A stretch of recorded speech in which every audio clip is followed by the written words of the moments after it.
చదువుకున్నాం. లూకాసు వార్త. నా తండ్రి వాగ్దానం చేసినది మీ మీదకి పంపుచున్నాను, మీరు పైనుండి శక్తి పొందు వరకు పట్టణంలో నిలిచి ఉండుడని వారితో చెప్పాను. చాలు, ప్రార్థన చేసుకుందాం. ప్రేమ కలిగిన మా ప్రియ పరలోకపు తండ్రి, సర్వాధికారి, శక్తిమంతుడా, మహనీయుడా, మహాగణుడా యేసు స్వామి, నీకు వందనాలు చెల్లిస్తున్నాం. ప్రభు పరిశుద్ధాత్మ దైవమా, నీకు వందనాలు చెల్లిస్తున్నాం. నాయనా, నీకు వందనాలు, మీకు కృతజ్ఞతలు తండ్రి. చదవబడిన లేఖనమును బట్టి మీరందరూ మాతో మీ అందరితో మీరు మాట్లాడమని ప్రార్థన చేస్తున్నాం. సహాయం చేయండి. ప్రతి బిడ్డను కూడా మీరు దర్శించమని, మీ వాక్యము చేత మమ్మలను బలపరచమని, మీ మాటల చేత మమ్మలను ఆదరించమని, మీ శక్తిని మా మీద కుమరించమని. ఇదిగో నాయన, పేతురు ప్రసంగిస్తుంటుండగా ఇదిగో కొర్నేలి ఇంటిలో కూడి వచ్చిన వారందరి మీద పరిశుద్ధాత్మ ఏ విధముగా దిగి వచ్చింది, ఆ విధముగా నాయన ఈ సెలగ్రూపు మీద దినమందు నన్ను దిగి రావటానికి కృప చూపమని యేసు నామమున ప్రార్థిస్తున్నాము తండ్రి. ఆమేన్, ఆమేన్. క్రీస్తునందు ప్రియులారా, మనము పరిశుద్ధాత్మ అనే ఒక అంశమును గురించి మనం ధ్యానం చేస్తున్నాం. పరిశుద్ధాత్మ అనే అంశమును గురించి ధ్యానం చేయటానికి దేవుడు మనకిచ్చినటువంటి కృపను బట్టి మీకు దేవునికి వందనాలు చెల్లిస్తున్నాను. గడిచిన వారములో మనం పరిశుద్ధాత్మను గురించి 5 విషయాలు నేర్చుకున్నాం. 1, దేవుని ఆత్మ మనలోనికి వచ్చుట. 2, దేవుని ఆత్మ మన మీదకి వచ్చుట. 3, దేవుని ఆత్మ చేత నింపబడుట. 4, దేవుని ఆత్మ చేత నడిపింపబడుట. 5, దేవుని ఆత్మ వశమగుట. హల్లెలూయా. ఈ 5 అంశాలను గురించి మనం మాట్లాడుకున్నాం, చర్చించుకున్నాం. అందును బట్టి ప్రభువుని స్తుతిస్తున్నాను. ఈ దినమందు దేవుని వాక్యంలో పరిశుద్ధాత్మ మన మీదకి వచ్చినప్పుడు ఏం జరుగుతుంది అనే అంశమును గురించి మనం చదువుకున్న మూల వచనములో, పైనుండి శక్తి మీ మీదకి వచ్చేంత వరకు పట్టణములో ఉండమని చెబుతున్నాడు. హల్లెలూయా. ఈ లూకాసు వార్త 24వ అధ్యాయంలోని ఆఖరి మాటలే అపోస్తుల కార్యాలు 1వ అధ్యాయంలో మరలా మీకు కనబడతాయి. లూకాసు వార్తను, అపోస్తుల కార్యములను రాసినటువంటి వ్యక్తి ఒకరే, ఆయన లూకా. మీరు చూడండి, అపోస్తుల కార్యాలు 1వ అధ్యాయము 4వ వచనము. ఆయన వారు కలుసుకొని ఇలాగూ ఆజ్ఞాపించారు, మీరు యెరూషలేము నుండి వెళ్ళక నా వలన వినిన తండ్రి యొక్క వాగ్దానమును కొరకు కనిపెట్టుడి. సరే చదువు. తర్వాత 8వ వచనం. ఆయనను పరిశుద్ధాత్మ మీ మీదకి వచ్చినప్పుడు మీరు శక్తి నొందెదరు. హల్లెలూయా, హల్లెలూయా. పైనుండి వచ్చు శక్తి అని లూకాసు వార్తలో రాయబడింది.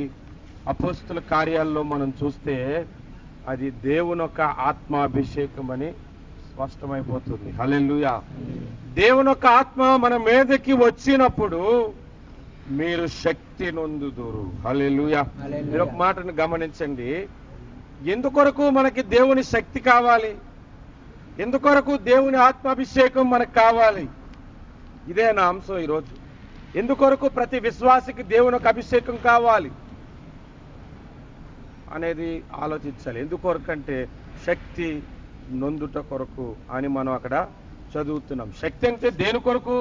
రేపు బాక్సింగ్ టోర్నమెంట్లు ఉన్నాయి, ప్రభువా నన్ను నీ ఆత్మ చేత నింపుము అని మనం ప్రార్థన చేస్తే దాని కొరక కాదు. రేపు క్రికెట్ ఉంది ప్రభువా, మరి నేను కొడితే బాల్ 6 వెళ్ళిపోవాలి, అలాంటి ఆత్మాభిషేకము నాకు మనం అడగటానిక? దేని కొరకు మన శక్తి కావాలి అంటే అదే వచనములో మీరు పూర్తిగా చదవండి. ఇందాక ఆపేరగా చదివి ఏముంది? 8. కనుక మీరు యెరూషలేములోను యూదయ సమరయ దేశముల యందంతటను భూదిగంతముల వరకును నాకు సాక్షులయ్యుందురు. హల్లెలూయా. దేవునికి స్తోత్రం కలుగును గాక. సాక్ష్యం చెప్పడానికి దేవుని అభిషేకం కావాలా? ఎప్పుడైనా గమనించారు ఈ విషయాన్ని? ఒక వ్యక్తి క్రీస్తు కొరకు సాక్షిగా ఉండాలి అంటే అతడికి అభిషేకం అవసరం. సాక్ష్యం అంటే 2 రకాలు. ఒకటి చర్చిలో చెప్పే సాక్ష్యాలు, రెండవది బయట సాక్ష్యం. చర్చిలో చెప్పే సాక్ష్యాలకి మీరు తిన్నగా వచ్చి, నా పేరు సుదర్శన్ అండి, నేను ఎస్పాస్కి అప్లై చేశాను, మీరందరూ ప్రార్థన చేశారు, ఎస్పాస్ అప్రూవల్ అయిపోయింది, దీనికి అభిషేకం అవసరమా? చెప్పండి. మామూలు జనరల్గా నేను చెప్తున్నాను, అవసరం లేదు. నాకు కడుపు నొప్పి వచ్చింది, సంఘం అంతా ఎంతో ప్రేమగా నా గురించి ప్రార్థన చేశారు, నాకు స్వస్థత కలిగింది అని చెప్పడానికి అభిషేకం అవసరం అంటారా? చెప్పండి. దీనికి పెద్ద అభిషేకం ఏం అవసరం లేదు. కానీ చర్చ్ బయట నా క్రీస్తు కొరకు సాక్ష్యం చెప్పడానికి అభిషేకము కావాలి. ఎందుకొరకు కావాలి అంటే, ఈ రోజుల్లో సువార్త ప్రకటిస్తున్నంత ఈజీగా ఆ రోజుల్లో సువార్త ప్రకటించే అవకాశము లేదు. తెలుసా మీకు? ఎవరైనా యేసు పేరిట మాట్లాడుతున్నాడంటే ఆయన కొట్టి చంపేసేవారు, రాళ్ళతో కొట్టి చంపేసేవారు, ఉరేసేసేవారు, సిలువేసేసేవారు. అలాంటి భయంకరమైన దినాలలో క్రీస్తు కొరకు ఒక వ్యక్తి ధైర్యముగా నిలిచోవాలి అంటే అతడికి ఏం కావాలి తెలుసా? అభిషేకము కావాలి. అందుకనే మీరు అభిషేకం లేకుండా ఊరికి వెళ్ళిపోయి సాక్ష్యాలు చెప్పికండ్రా బాబు, మీరంతా ఇక్కడ ఉండండి, నేను వాగ్దానం చేసింది మీ మీదకి పంపుతున్నాను. ఆ పంపిన తర్వాత మీరు శక్తి నొందుతారు. ఆ శక్తితో బూది గంతముల వరకు మీరు నాకు సాక్షులుగా ఉంటారని దేవుడు సెలవిచ్చాడు. హల్లెలూయా, హల్లెలూయా. ఇలాంటి శక్తి ఈ రోజుల్లో ఎందుకు అవసరం అంటే, ఒరిస్సా రాష్ట్రంలో క్రైస్తవులు అంటే ఇష్టం లేదు, చాలా చర్చలు తగలెట్టేశారు. అక్కడ సువార్త చెప్పడానికి వెళ్ళేవాడికి దమ్ము కావాలి, ధైర్యము కావాలి, శక్తి కావాలి, వాడికి అభిషేకం కావాలి. దేవునికి స్తోత్రం కలుగుతుంది. హల్లెలూయా. అర్థమైందా? క్రైస్తవుడికే సువార్త చెప్పేసి అభిషేకం ఎవరికైనా కావాలి? వద్దు, నాకైతే వద్దు. కువైట్లో బైబుల్ తీసుకెళ్తేనే కొట్టి చంపుతారట, మెహరాన్లోను. మరి అలాంటి దగ్గరికి వెళ్ళి సువార్త చెప్పాలంటే అతనికి ఏం కావాలి? అభిషేకం కావాలి. హల్లెలూయా. ఎందుకంటే అభిషేకం ఉన్నవాడిని ఎవడు ఆటంకపరచలేడు అంత తొందరగా. అంత బలమైన కార్యము జరుగుతుంది. హల్లెలూయా. స్టెఫను మీదకి దేవుని ఆత్మాభిషేకం ఉంది. మీరు చదువుతా అపొస్తలుల కార్యాలు 8వ అధ్యాయంలో అతడు సువార్త ప్రకటిస్తుంటుంటే అందరూ అతన్ని కొడుతున్నారు, రాళ్ళతో కొడుతున్నారు. మీరు చదవండి ఆ భాగమును ఎవరైనా తీసి. స్టెఫన్ని రాళ్ళతో కొడుతున్నారు, ఒకడేమో తంతున్నాడు. నేను యూట్యూబ్లో ఒక చిన్న చూశాను, రియల్ హీరోస్ అని పెట్టారు. ఒరిస్సా రాష్ట్రంలో సేవ చేస్తున్న వారిని 4 చుట్టూ కలిపి 10 మంది గుమ్ముగూడి కొట్టి చూశారు మీరు? ఎలా కొట్టారంటే కాళ్ళు ఎరగొట్టేస్తున్నారు, చేతిని పట్టుకొని వేళ్ళు ఇలా తిప్పేస్తున్నారు అన్నమాట, సువార్త చెప్పినందుకు.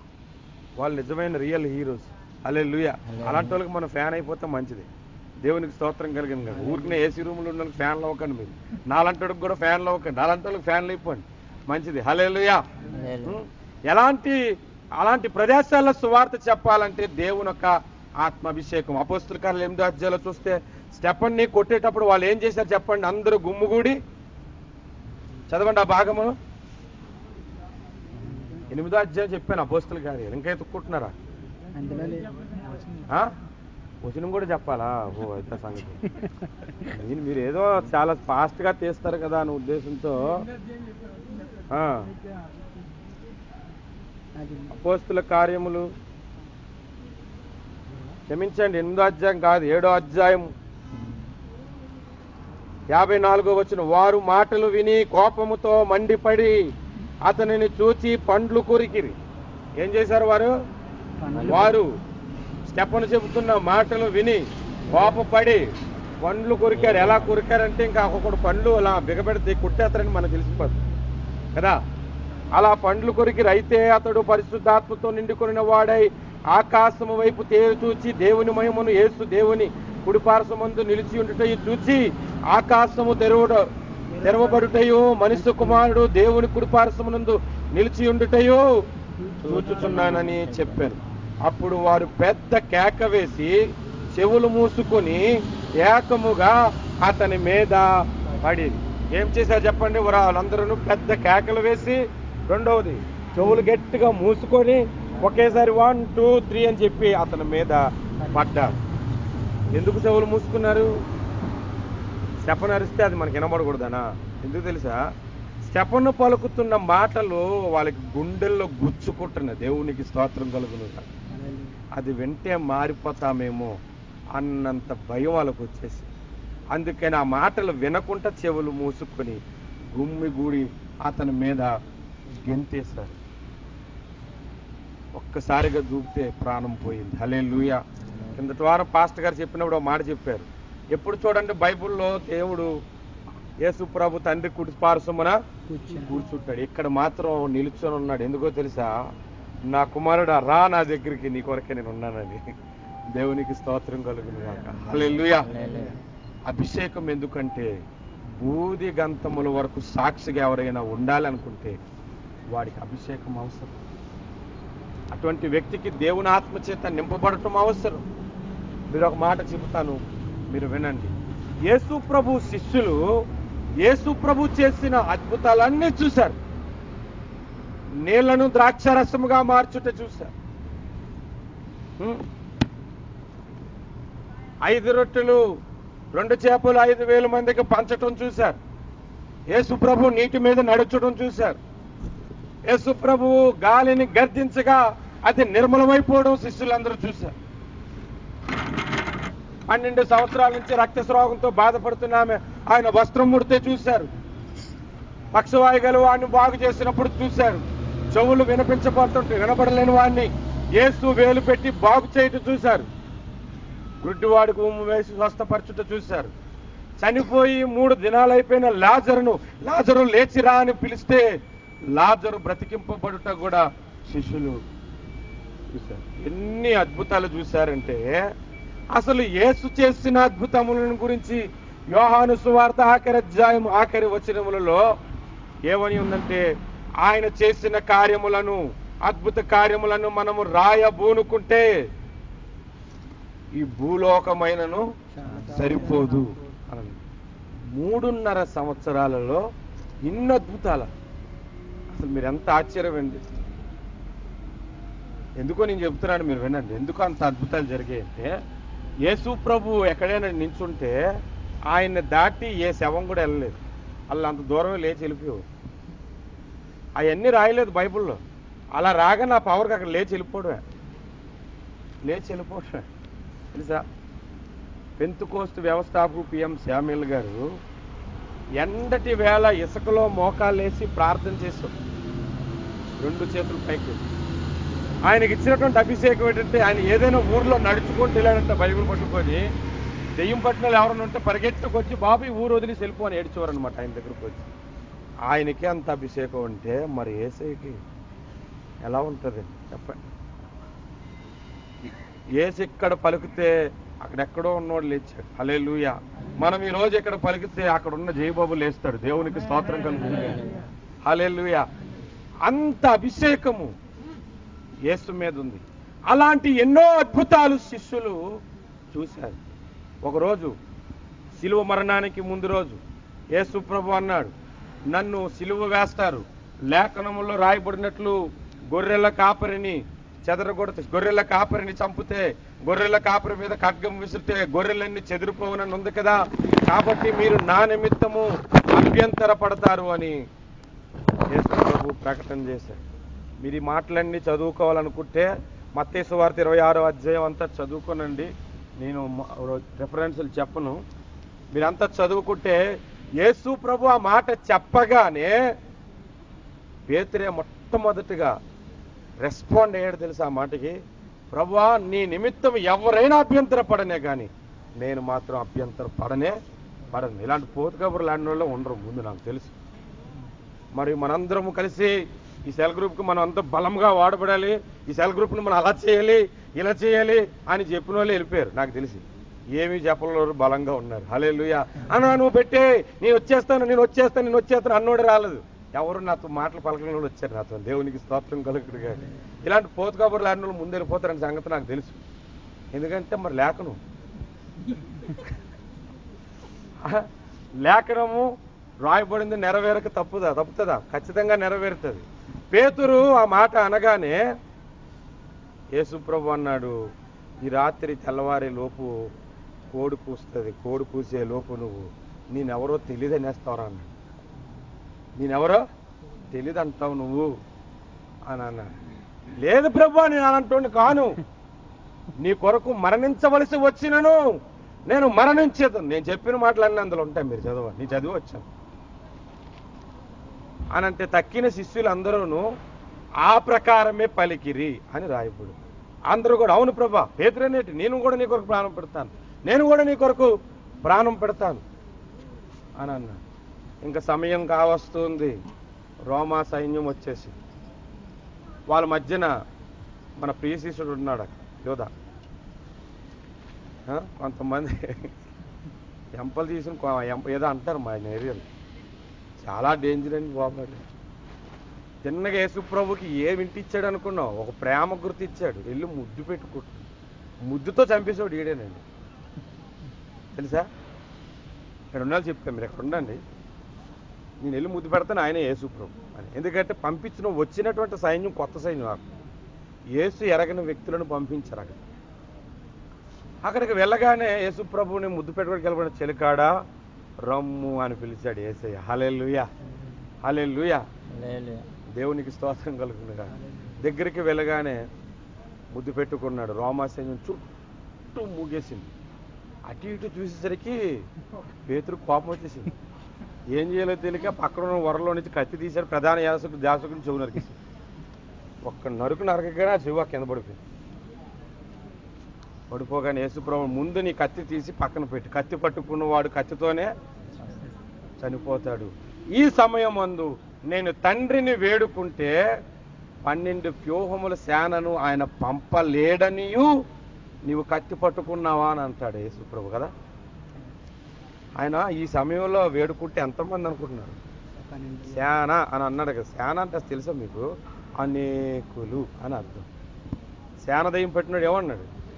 ఈ పేరేటంటే సేన అన్నాడు. అనగా మేము అనేకులము అని అర్థం. అర్థమైందా? ఈ మధ్య ఒక సేన ఒకటి పెట్టారులే మన ఆంధ్రలో. అలాంటి సేన కాదు ఈ సేన, అలాంటి జనసేన కాదు ఈ సేన. యేసు ప్రభు కనుక మాట్లాడితే అంతమంది వస్తారు. ఈ సమయం కొరకే నేను తండ్రి చిత్తం నెరవేర్చడం నేనుంటే నేను చెవి నరికేశాను. ఆ చెవిని తీసి ఆ పక్క ఆ చెవి ఎవరినైతే నరికేసాడు పెట్టగానే ఆ చెవు అతికిపోయింది. చూశాడు, ఆ కత్తి వదిలేశాడు వెనక్కిపోయాడు. 56వ వచనం చూడండి, మత్తయి సువార్త 26వ అధ్యాయము 56వ వచనం అనుకుంటాను. 56ఏనా?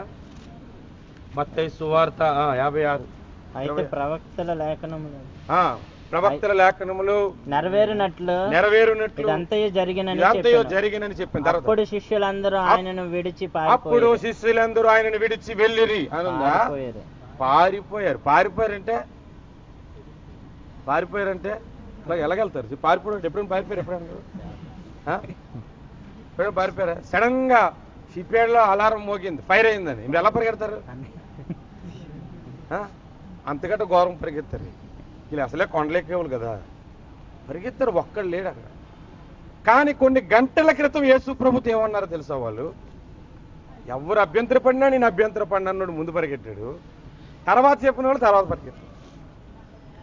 నేను యేసు ప్రభుని నమ్ముకోకముందు బాగా చెడుగా తిరిగినప్పుడు కరాటే క్లాస్కి వెళ్ళినప్పుడు మా ఫ్రెండ్ వాళ్ళు చెల్లినవాడు అన్నాడని, మనకు అప్పుడులో మనకి బాగా కొవ్వేకు కదా, ఓ 2 తన్నాను వెళ్ళి. నెక్స్ట్ డే నాకు జ్వరం వచ్చేసింది.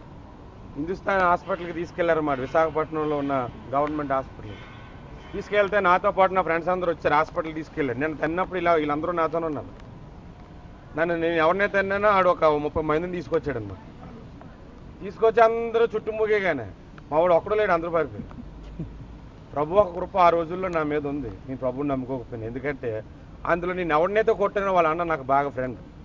మనోడేరా అని నన్ను వదిలేశారు. అప్పటికి ఒకటి వేశారు అనుకోండి, నన్ను వదిలి వెళ్ళిపోయారు. ఆ ఫీలింగ్ ఎలా ఉంటుందో నాకు తెలుసు. యేసు ప్రభుని వదిలి అందరూ వెళ్ళిపోయారు. అలాంటి శిష్యులు, ఇప్పుడు నేనేం చెప్తున్నానంటే, యేసు ప్రభు అద్భుతాలు చేస్తే చూసిన శిష్యులు, స్వస్థతలు చేస్తే చూసినటువంటి శిష్యులు, యేసు ప్రభువుని గురించి గొప్ప మహిమను చూశారు. వాళ్ళు ఏలియా రావటం చూశారు, మోసే రావటం చూశారు. అలాంటి శిష్యులు అపోస్తుల కార్యాలు 4వ అధ్యాయములో యేసు ప్రభువుని ప్రకటిస్తుంటుంటే ఆ చుట్టుపక్కల ఉన్న వాళ్ళందరూ చూసి వీళ్ళు విద్యలేని పామరులని యేసుతో కూడా ఉండువారని ఎరిగి అని రాయబడి ఉంది. వారిని పిలుచుకొచ్చి వారి గురించి ఏమని మాటలు చెప్పారో తెలుసా? 17వ అధ్యాయం 17వ వచనం చూడండి, 4వ అధ్యాయం 17వ వచనం నుంచి. అయినను ఇంకా వ్యాపించుకుండుటకై ఇక మీదట ఈ నామం బట్టియే మనుషులలోనైనాను మాట్లాడకూడదని మనము వారిని ఎదురు పెట్టవాలని చెప్పుకొనేది. చూసారా? ఇంకా మీద యేసు నామమును చెప్పకుండా వారిని బెదరబెట్టాలని దాని దగ్గరికి వెళ్ళాడు. ఇంకొకసారి యేసు ప్రభువుని గురించి నువ్వు కనుక ప్రకటిస్తే, యేసు నామమును కూడా ఉచ్చరిస్తే అని బెదిరించారంటే ఎవరిని బెదిరించుంటారనుకున్నావు? 2 లెంపకాయలు వేస్తున్నాను అని ఉంటారా? అనుండ్రు. 2 గుద్దుతానని ఉంటారా? అనుండ్రు. ఈ ఊర్లోకి రానుకుంటూ వేలేస్తానని ఉంటారా? అది కూడా చేయదు. ఏమన్నంటుంది తెలుసు, మీ గురువుకి సిలువేసినట్టు మీకు సిలువేసేస్తాం అని. దానికి ముందు పేతురు అందరూ మంట కాసుకుంటుంటే అక్కడికి వెళ్తుంటే, నువ్వు వేస్తూ ఉన్నావు కదా అని ఒక చిన్న పిల్లోడంటే, ఆయన ఎవరో నాకు తెలియదు అనేసాడు.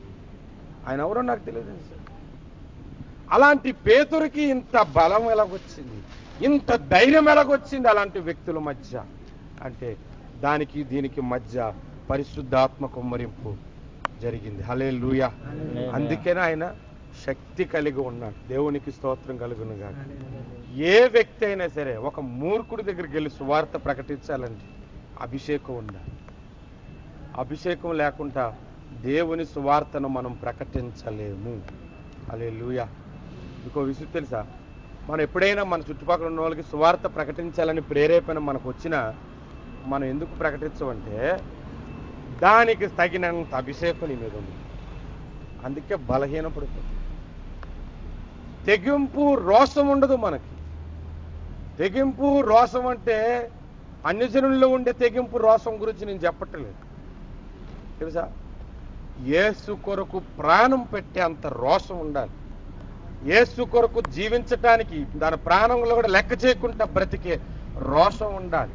అటువంటి రోషమును కలుగజేయటానికే దేవుడు పరిశుద్ధాత్మను పంపాడు. హల్లెలూయా. హల్లెలూయా. అందుకే యేసుప్రభువు అన్నాడు, బాబు మీరు నా కొరకు సాక్షులుగా ఉండలేదు. అందుకే ఒక పాట పాడండి, మీరు అందరూ గట్టి చెప్పలు కొట్టండి. ప్రతి చోట నీ సాక్షిగా ప్రభువా నేనుండు నాట్లు, ప్రతి చోట నీ సాక్షిగా ప్రభువా నేనుండు నాట్లు, ఆత్మాభిషేకము నిన్ను ఆత్మీయ రూపున్న, ఆత్మాభిషేకము నిన్ను ఆత్మీయ రూపున్న, ప్రియ యేసు నీతి ఇదిలే ప్రియమారణ హృదయం. ఆ పాటలకి అంత అర్థం ఉన్నాయి. ఆ పాటలు పాడి నేను చాలా బలం పొందుకు. ఆ పాటలు పాడి పరిశుద్ధాత్మను కూడా పొందుకున్నా. నేర్చుకోండి ఆ పాటలు, పాత పాటలు తీసి పడేసి. ఆ పాటల్లో ఉన్నంత మాధుర్యం దేవుని వాక్యంలో ఉన్నంత మాధుర్యం. ఎందుకు వాళ్ళంత సాక్షులుగా ఉండగలిగారు అంటే అంత అభిషేకం. చర్చిలోకి వచ్చి ఎవరైనా సాక్ష్యం చెప్తారు. నాకు బియర్ వచ్చిందని సాక్ష్యం చెప్పచ్చు, నాకు ఉద్యోగం వచ్చిందని చెప్పొచ్చు, నాకు ఎస్పాస్ వచ్చిందని చెప్పొచ్చు, నాకు సేఫ్టీ కార్డు వచ్చిందని చెప్పొచ్చు. దానికి అభిషేకం అవసరం లేదు. కానీ సంఘానికి వెలుపల క్రీస్తుని ప్రకటించటానికి అభిషేకం అవసరం. పైనుండి శక్తి మీరు పొందితేనే తప్ప, దేవుని ఆత్మ మీ మీద నిలబడితేనే తప్ప మీరు సాక్షులుగా ఉండలేరు బూది గంతముల వరకు అని అన్నారు. హల్లెలూయా. ఇంకొక సందర్భం మీకు నేను చెప్తాను, మీరు శ్రద్ధగా ఉండండి. నేను చెబుతున్నప్పుడు మీ హృదయాలు కఠినపరచుకోకండి, రిసీవ్ చేసుకోవడానికి చూడండి. దేవుని ఆత్మ పరిశుద్ధాత్మను పొందుకోవటానికి వెరీ సింపుల్. ఏంటంటే నేను సిద్ధంగా ఉన్నాను ప్రభు, నన్ను అభిషేకిస్తే నీ కొరకు వాడబడ్డానికి అన్నవాడికే పొందుకుంటాను. కానీ పెద్దగా ఏం అవసరం లేదు. వచ్చే వారం చెప్తాను అభిషేకం ఎలా పొందుకోవాలని. ఒకసారి ఏం జరిగిందంటే, యాయీరు అని ఒక వ్యక్తి తన కుమారుడు దెయ్యం పట్టింది. ఆ దెయ్యం ఎటువంటిదంటే నీటిలోను అగ్నిలోను తోసేస్తాడు. ఆ దెయ్యం ఎప్పుడైతే పడుతుందో అతడు నీటిలో గెంతేస్తాడు, వెంటనే అగ్నిలో గెంతేస్తాడు, అగ్నిలో గెంతేస్తాడు, నీటిలోనే గెంతేస్తాడు. ఆ సమస్యను చాలా కాలంగా 12 సంవత్సరాల నుంచి తండ్రి చూస్తూ చూస్తూ మొత్తం ఆ నోట ఈ నోట తెలిసింది. యేసు ప్రభు దగ్గరికి వెళ్తే స్వస్థత జరుగుతుంది. ఆ కుమారుని తీసుకొని ముందు శిష్యుల దగ్గరికి వచ్చాడు. శిష్యులకి చెప్పాడన్నమాట, ఇదిగో నా కుమారుడికి ఈ పరిస్థితి అంటే శిష్యులందరూ గుమ్ముగూడే చుట్టూ. ఇక ప్రార్థనలు చేశారు శిష్యులు, పెద్ద పెద్ద కేకలేసి, పెద్ద పెద్ద ఆమెనని ఒకడు, ఆమెనని పో అని ఒకడు, గో అని ఒకడు అన్నీ అన్నారు. వాళ్ళు ప్రార్థన చేస్తూనే ఉన్నాడు. ఇది ఏమొచ్చేసింది, మళ్ళీ అగ్నిగిరి నీటిలోకి వెళ్ళింది. వాళ్ళేరా బాబు చేసింది ప్రార్థన, మీరు ఏదో పెద్ద గొప్పలు అనుకున్నారు అందరూ చెప్పుకుంటుంటే. ఆయన కుమారుని తీసుకుని యేసు ప్రభు దగ్గరికి వచ్చి ఆయన ఒక మాట అన్నాడు. మార్కు సువార్త 9వ అధ్యాయంలో ఉంటుంది రిఫరెన్స్. ఏమన్నాడంటే, ఈ నా కుమారుడికి దెయ్యం పట్టింది, ఆ దెయ్యం పట్టినప్పుడు అగ్నిలోను నీటిలోను గెంతేస్తాడు అన్నాను. 12 ఏళ్ళ నుంచి ఈ సమస్య ఉంది. నీ వలన ఏమైనా అయితే నా కుమారుడికి స్వస్థపరచని యేసు ప్రభు. ఆ మాట అనడానికి కారణం వీలే. ఎవరు? శిష్యులే. మనోళ్ళు కొంతమంది యేసు ప్రభులోకి ఎందుకు రావట్లేదు తెలుసా? మనోలే ఆటంకం. సరిగ్గా జీవించక ఆ మాట యేసు ప్రభు దగ్గర అనడానికి వీళ్ళే కారణం. అప్పుడు ప్రభు అన్నాడు, నమ్ముట నీ వలనైతే అని అన్నాడు. ఆయనకు ఒక డౌట్ వచ్చింది, మళ్ళా అపనమ్మకం వస్తుందేమో, అపనమ్మకం లేకుండా నాకు సహాయం చేయండి అని అన్నాడు. యేసు ప్రభు ప్రార్థన చేయక ముందు శిష్యులందరికీ ఒక మాట, అల్ప విశ్వాసులారు ఎంతకాలం నేను మీ దగ్గర ఉండున్నాను. అటువంటి శిష్యులు అపోస్తుల కార్యాలు 3వ అధ్యాయంలో పేతురు యోహానులు టైం అయిపోయిందని దేవునికి సన్నిధికి ప్రార్థన చేయడానికి ప్రార్థనా కాలం ఉన్న 3 గంటలకి వెళ్ళిపోతుంటే అక్కడ ఒకడు అడుగుడు, బాబు ధర్మం చెయ్యి అని అన్నాడు. పేతురు యోహానులు ఆగి ఎందుకు చూశారు తెలుసా? మీకు తెలుసా ఎందుకు చూశారు? చెప్పండి ఎవరైనా ఒకరు ఒక మాట. పేతురు యోహానులు ఆగి ఎందుకు చూశారు? ఎందుకంటే జీవము గల దేవుని సన్నిధిలో ఒక కుంటివాడు ఉండటం ఆయనకు నచ్చలేదు. అదే అసలు పాయింట్. వారు వెళుతూ ఆగి చూశారు. వాళ్ళకి కానుకోవడానికి కాదు, ధర్మం చేయడానికి కాదు. ఆయనేమనుకుంటున్నాడంటే వీళ్ళు బాగా దొరలాగా ఉన్నారు, ఎందుకంటే బాగా ప్రార్థనా పరులు కదా, మనుషులు కలకలకలు ఆడుతుంటుంటారు. నన్ను ఎవరైనా చూస్తే పిఆర్ అనుకుంటారు. అందరి సంగతి తెలియదు, అసలు సంగతి తెలియదు. కొంతమంది అంటే ఒక ఆయన అడిగాడు, అన్న నీకు నెలకు ఒక 5,000 వద్దాడు. 500 మాత్రం వస్తుందని చెప్పి అలా కనబడుతున్నాయి. మరి మనమే ఎలా కనబడుతుంది, మరి పేతురాలు ఎలా కనబడుతున్నారు? వారి దగ్గర నుంచి ఏమైనా దొరుకునేమో అని చూస్తే పేతురు అన్నాడు, నా దగ్గర వెండి బంగారం లేదు, నాకు కలిగినదే నీకు ఇస్తున్నాను. మన ఆస్తి ఏంటో చెప్పనా? మన ఆస్తి ఏంటో చెప్పనా?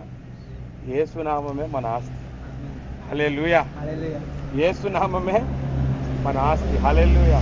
నాకు కలిగినదే నీకు ఇచ్చిస్తున్నాను లెమ్మనగా అతడు దిగ్గున లేచాడంట. ఆ మాటను నేను ఎన్నిసార్లు చదువుకున్నాను. బాగా కాళ్ళు చేతులు బాగుండే పేరైన తర్వాత ఇలా లేస్తున్నారు మనోళ్ళు. అన్నా ప్రైజ్లాడన్న పట్టేసింది.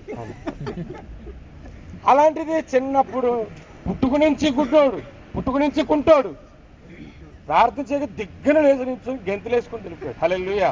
మీరు కూడా గెంతులేసే దేవుడిని స్తుతించండి. దేవుడికి స్తోత్రం కలుగుతుంది. మీకు శ్రమలు వచ్చినప్పుడు గెంతులేమని బైబిల్ చెప్తుంది, అప్పుడు ఏరు. స్తుతించినప్పుడు గంతులేమని చెప్తున్నది బైబిల్, మీరు వేయట్లేదు. కాకపోతే ఇలా కంటున్నారు, బోన్లు అదేనా చేస్తున్నారు. హల్లెలూయా. ఒకప్పుడు శిష్యులు దెయ్యాన్ని వదలగొట్టలేకపోయారు. అదే శిష్యులు పుట్టుకుంటూ వాడిని బాగు చేసేసారు. ఎలా? దేవుని ఆత్మ వారి మీదకి వచ్చింది. దేవునికి స్తోత్రం కలుగుతుంది. దేవుని ఆత్మాభిషేకం వారి మీదకి రాగానే ఎలాంటి శక్తి కలిగి ఉంటారంటే అసాధ్యమైనవి సాధ్యము చేయగలుగుతారన్నమాట. హల్లెలూయా. శక్తి చేత కాదనెను, బలముతో కాదనెను, శక్తి చేత కాదనెను, బలముతో కాదనెను, నా ఆత్మ ద్వారా విధి చేతునని యెహోవా సెలవిచ్చెను, నా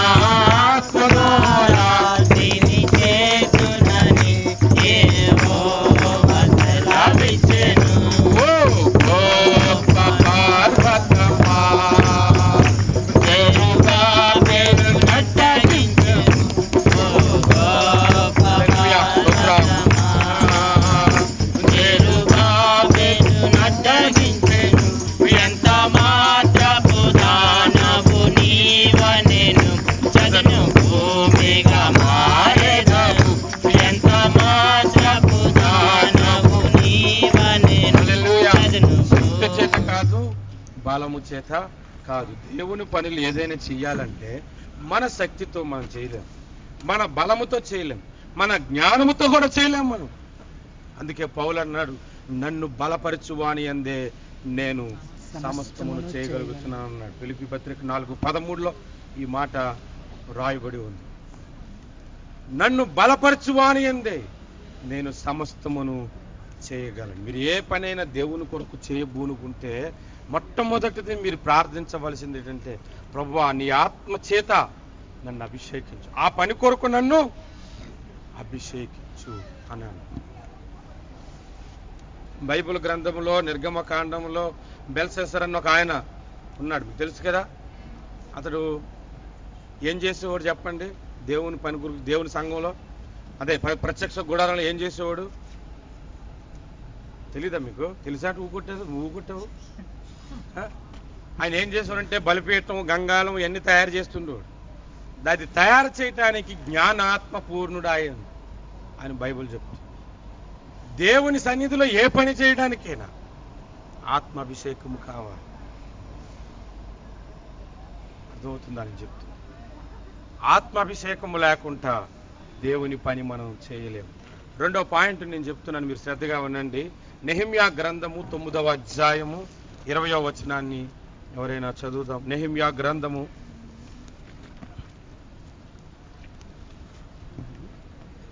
9:20.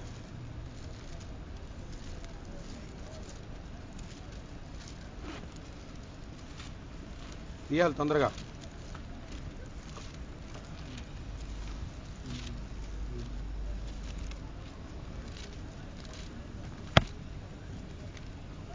నెహెమ్యా గ్రంథం లేని బైబిల్ ఎవరి దగ్గర ఉన్నాయి ఇక్కడ? వారికి బోధించుటకు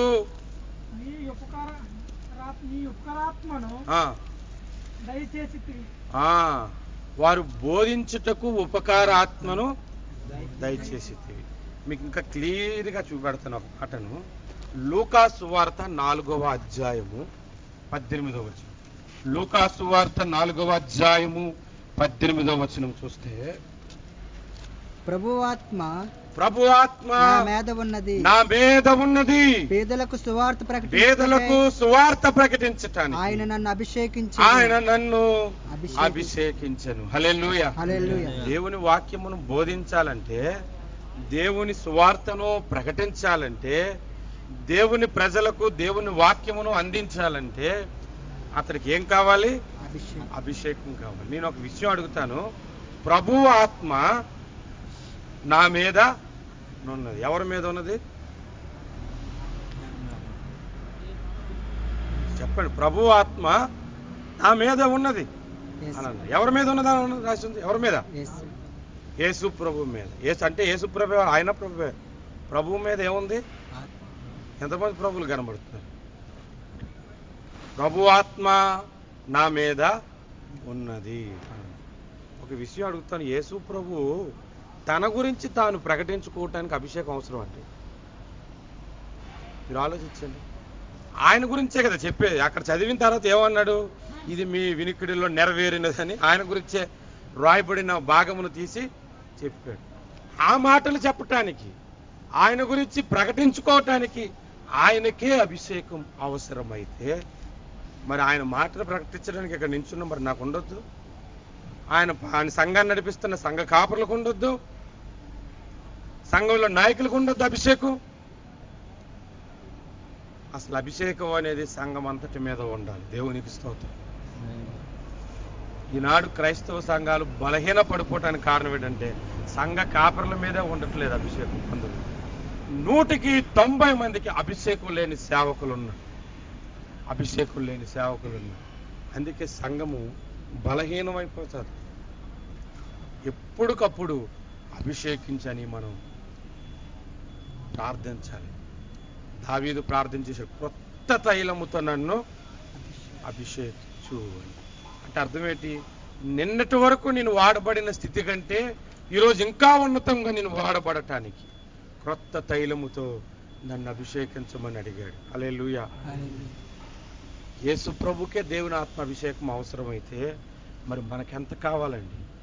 మనకెంత కావాలి? 1 కొరింథీ పత్రిక 2వ అధ్యాయం 1 నుండి 5 వచనాలు మనం చదివితే పౌలు అక్కడ ఒక మాట చెబుతున్నాడు. మీరు చూడండి, సహోదరులారా అని ప్రారంభమవుతుంది.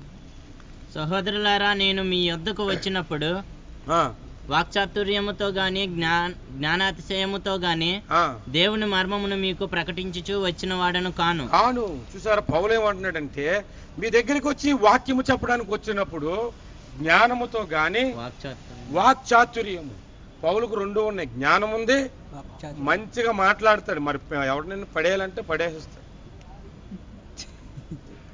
నన్ను ఈ మధ్య ఒక ఆయన మాటల్లో మాట అంటున్నాడు, అన్న వాడికి ఎలా పడేయాలో నాకు తెలుసు అన్న,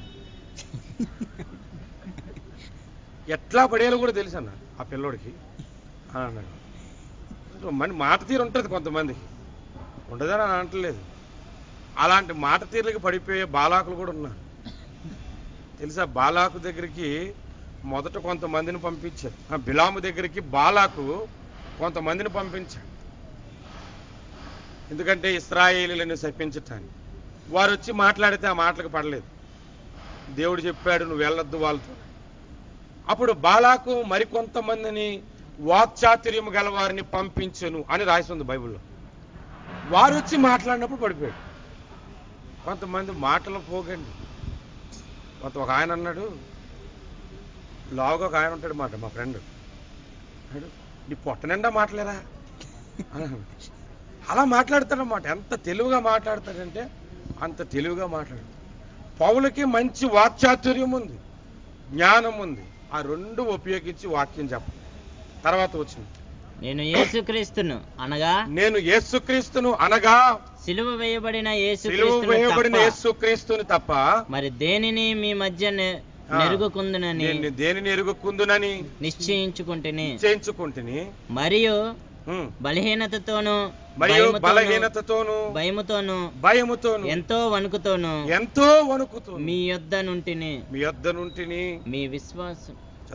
మీ విశ్వాసము మనుషుల జ్ఞానమును ఆధారము చేసుకొనక దేవుని శక్తిని ఆధారము చేసుకుని ఉండవలెనని నేను మాట్లాడినను, సువార్త ప్రకటించినను, జ్ఞానయుక్తమైన తీయని మాటలను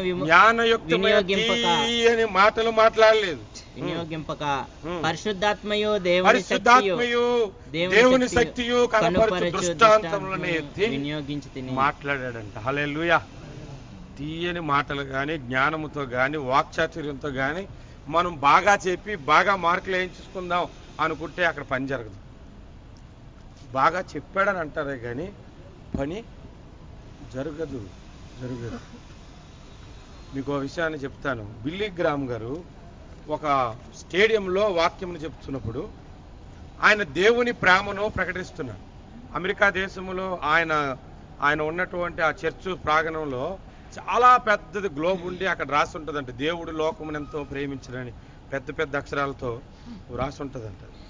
ఆయన ఎక్కువగా ప్రేమ గురించి వాక్యాన్ని ప్రకటిస్తూ ఉన్నప్పుడు ఒక సభలో దేవుని ప్రేమను ప్రకటిస్తే ఒక వ్యక్తి ఆయన దగ్గరకు వచ్చి, సార్ దేవుని ప్రేమ గురించి అద్భుతంగా చెప్పారు సార్ అన్నాడు. ఆ మాట చెప్పిన తర్వాత బిల్లీ గ్రామ్ గారు ఇంటికి వచ్చి ఏడ్చాడంట. ఎందుకో తెలుసా, ఎంత బాగా నువ్వు వాడుకుంటున్నావు నాయన అని మాత్రం ఆడలేదు.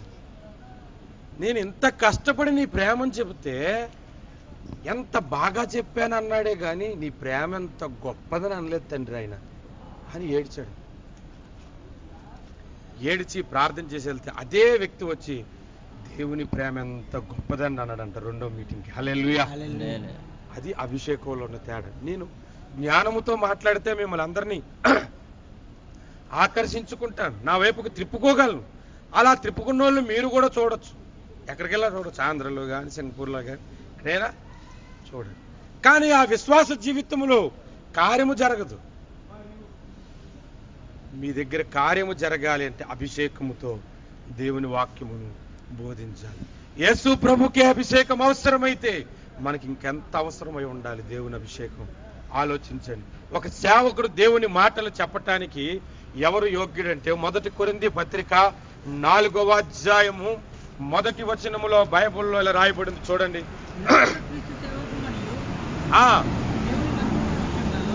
మళ్ళీ చదువు.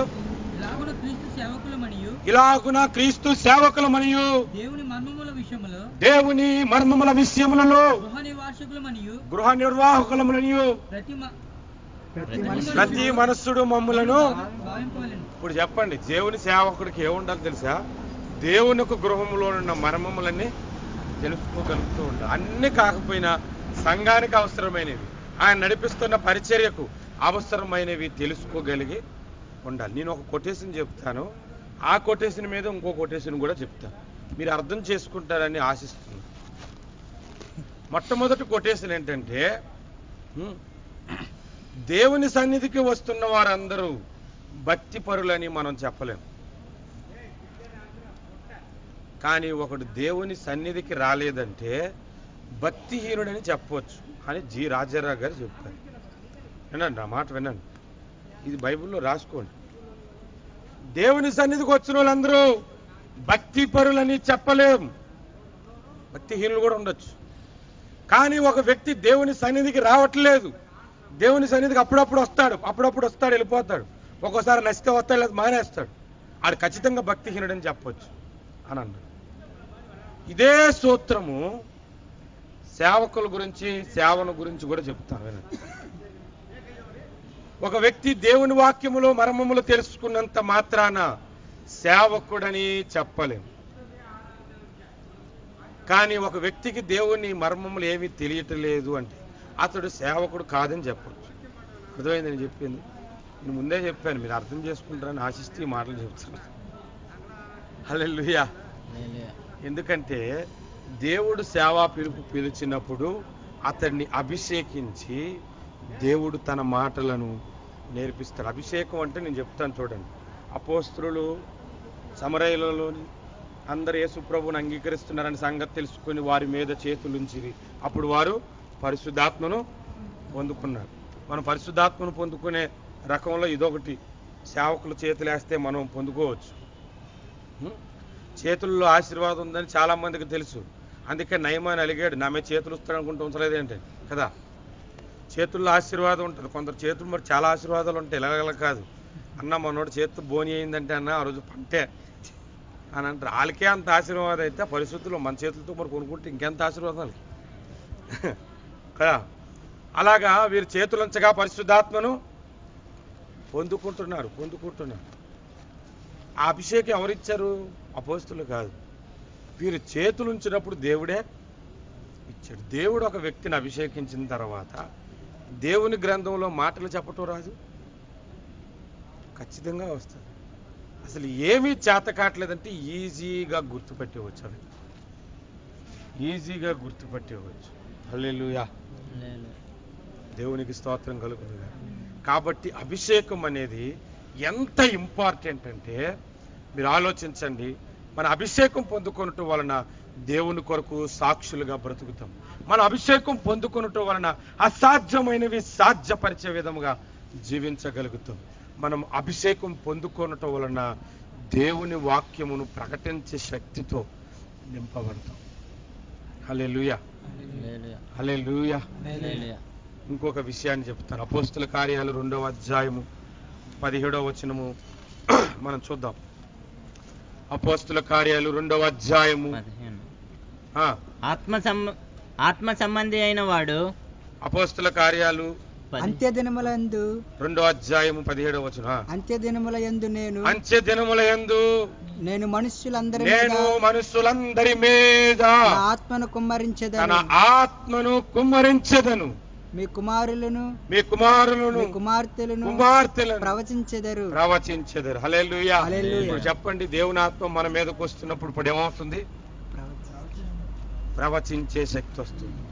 అపోస్తుల కార్యాలు 1:8 మనం ఏం చదివామంటే, అయినను పరిశుద్ధాత్మ మీ మీదకి వచ్చినప్పుడు మీరు శక్తి నొందుదురు అన్నాం. శక్తి అంటే సాక్షులుగా ఉండే శక్తి ఒకటి, స్వస్థతలు చేసే శక్తి ఒకటి, ధైర్యముగా క్రీస్తు కొరకు ప్రకటించే శక్తి ఒకటి, యేసు వాక్యమును ప్రకటించే శక్తి ఒకటి. ఇంకొకటి ఏంటంటే ప్రవచించే శక్తి. ప్రవచనం అంటే 2 విధాలు. ఒకటి జరిగిపోయినవి, 2 జరగబోయేవి. ఒక 100 సంవత్సరాల తర్వాత ఏం జరుగుతుందో, ఒక 1000 సంవత్సరాల తర్వాత ఏం జరుగుతుందో చెప్పగలిగే శక్తి ప్రవచనములో బయటపడుతుంది. హల్లెలూయా. హల్లెలూయా. 2000 సంవత్సరాల క్రిందట జరిగిన సంగతులు కూడా బయలుపరచబడుతుంది. దాన్ని కూడా ప్రవక్తలు అంటారు, అది కూడా ప్రవచనమనే అంటారు. హల్లెలూయా. దావీదు ఎవరికి తెలియదు కదా నేను చేసిన పాపం అని అనుకున్నాడు. నాకు ఎవరికి బెత్షెబాకు ఇంకెవరికి తెలియదు. ఆమె ప్రెగ్నెంట్ అని సంగతి తెలిసేసరికి భర్తకి తెలుస్తుందేమో, భర్తని ఎవరికి తెలియకుండా చంపించేశాడు. అమ్మ కథ సుఖాంతం అయిపోయింది, ఈ విషయం ఎవరికి తెలియదు అని అనుకున్నట్లుగా చాలా మంది అలాగే అనుకుంటారు. ఆ దావీదే కాదు, ఇక్కడున్న వాళ్ళు కూడా అలా అనుకుంటారు. మరి అసలు సంగతి మనకి తెలుసు. ఒకని సంగతులు అతను ఆ మనిషాత్మకు తప్ప ఎవరికి తెలియదు. అలాగని దావీదు అనుకో. ఆ సంగతి నాతాను ప్రవక్తకి ఎవరు చెప్పారండి? వెళ్ళి మీరు ఆలోచించండి, ఎవరు చెప్పారు? దేవుడు చెప్పాడు. హల్లెలూయా. వచ్చిన వెంటనే డైరెక్ట్గా చెప్పాడు ఒక కథనే. కథ చెప్పిన తర్వాత ఆ మనుషుడు నువ్వే, మనోడు గాబరైపోయాడు. ఎవరికి తెలియదు అనుకున్నానే, ఎలా తెలిసింది అంటే అది కూడా ప్రవచనమే జరిగిపోయింది. మోసే మంచి ప్రవక్త, నా వంటి ప్రవక్తను మీ మధ్యను మరొకడు పుడతాడని చెప్పాడు కదా. అతను ఎటువంటి ప్రవక్త అంటే దేవుడు చేస్తున్న సృష్టిని దేవుడు చేసిన తర్వాత మోసేను మరలా కాలాల్లో వెనక్కి తీసుకెళ్ళి చూపించాడు. అది చూస్తున్నట్లు రాసుకొచ్చాడు అంతా. అటువంటి అభిషేకం. ఒక విషయం చెప్తాను, ప్రవచనము దేవుడు తప్ప ఏ మనుషుడు చెప్పలేడు. కారణం చెప్తాను, మీరు అందరూ బైబిల్ తెరిచి చూడండి. యెషయా గ్రంథము 40వ అధ్యాయము, యెషయా గ్రంథము 40వ అధ్యాయము 21 నుండి మనం చదువుదాం. 21 నుండి చక్కగా చదువు. తెలియదా? 41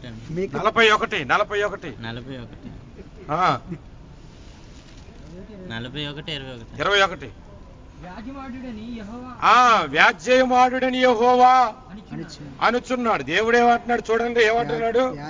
రండి రండి రండి, వ్యాజ్యమాడుకుందా, తగాదా అన్నమాట, ఆర్గ్యుమెంట్ చేసుకుందా, రండి.